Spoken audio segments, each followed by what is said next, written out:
Hey guys, I'm Rob with Two Guys Kitchen, and today we're doing a quick little hack with basil. Now, if you're ever making basil, especially for pizza, you're just putting it on top.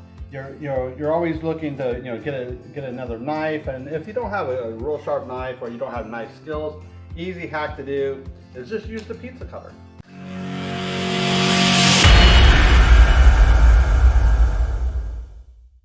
Okay, now what you do is you take the basil and you roll it up in a little there, and then you just take the pizza cutter and slice through it.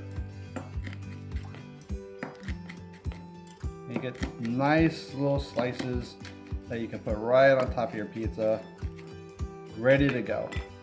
Easy as that. So with that said, please like and follow our videos, and we'll see you next time.